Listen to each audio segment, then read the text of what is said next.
Alright, so this is a lesson on the pentatonic scale. This is geared towards maybe an intermediate player who practices a lot and has their pentatonic scale down pretty well, but is looking to maybe step outside that box 1 position a little bit and just kind of have some more space to kind of move around in, experiment with a little bit. That's who might get the most out of this lesson. I put a jam track along with this lesson. It's available in the app. If you want, you're welcome to play those chords in that little riff that I was playing. So basically, the first chord is your middle finger goes on the 8th fret of the A, index finger 7th fret of the D, your ring finger 8th fret of the G, and your pinky 10th fret of the B.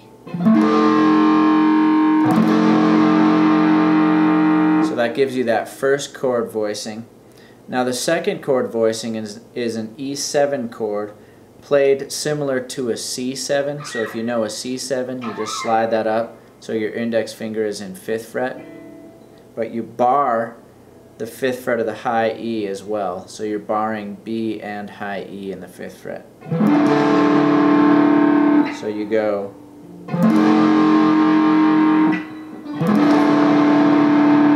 And those are those first two chords.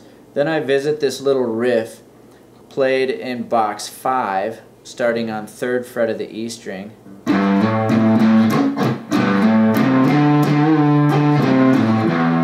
So that's just an open E right there, so really slow.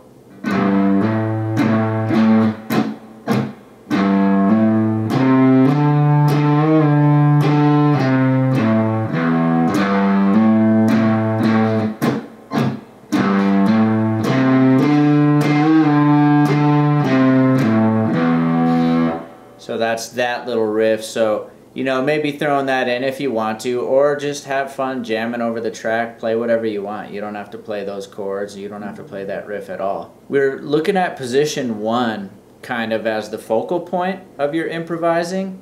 So, you know, hopefully you have a sense of what it's like to improvise with that pentatonic scale position 1 a little bit.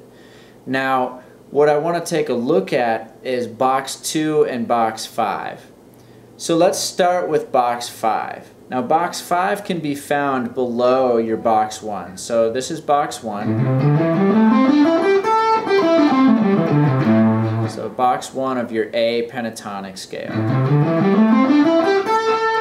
Now box 5, if you just take your index finger instead of starting it on 5th fret, you start it on 3rd fret. And now you have on the E string and A string, you've got 4 notes. Your index finger, 3rd fret, your ring finger, 5th fret, index finger, 3rd fret, ring finger, 5th fret. So that's where I was playing that little riff before, is just right there, box 5. So here's how to get kind of going. You start, say you started your solo on that 3rd fret of the E. You just slide up to 7 once you get to that 5th fret of the A.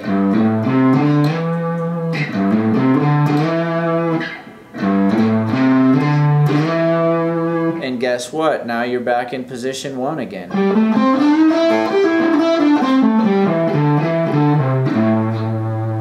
So you get a little extra there. And it looks a lot cooler than just sticking in box 1.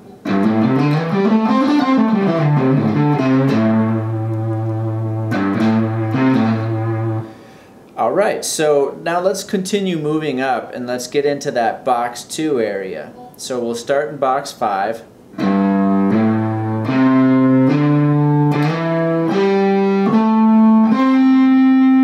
So now we're on 5th fret of the G. Now what you want to do, so we're in box 1. Now what you want to do, instead of using your ring finger here, try using your middle finger on 7th fret of the G and slide it up to 9th fret of the G.